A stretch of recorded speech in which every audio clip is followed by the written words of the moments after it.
Mechanism of breathing பத்தி பார்க்கலாம். Breathing involves two stages, inspiration and expiration. So inspiration அப்போ the atmospheric air is drawn in, expiration அப்போ the alveolar air is released out. Okay.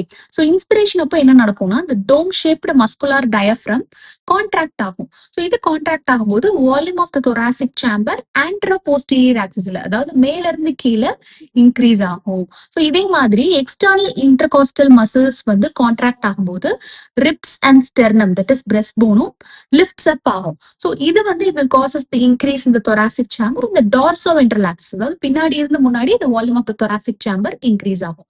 So the overall increase in the thoracic volume causes the similar increase in the pulmonary volume. So pulmonary volume increase ஆகும்போது intrapulmonary pressure that is pressure within the lungs decrease ஆகும் than the atmospheric pressure. So pressure gradient என்ன ஆகும்? High pressure to low pressure air move ஆகும். So இப்ப atmosphereல இருந்து lungsக்கு air enter ஆகும். So air will enter the lung in case of inspiration. Okay. Whereas expiration the diaphragm and intercostal muscles relax ஆகி அதோட original பொசிஷனுக்கு return ஆகும்போது என்ன ஆகும்னா thoracic volume reduce ஆகும். அதனால pulmonary volume reduce ஆகும். So pulmonary volume reduce ஆகிறது வந்து intrapulmonary pressure வந்து increase பண்ணும், which means pressure within the lungs increase ஆகும் than the atmospheric pressure. So high pressure to low pressure air move ஆகும்ன்றதுனால this will cause the expulsion of the air from the lungs. Okay. So இதுதான் expiration.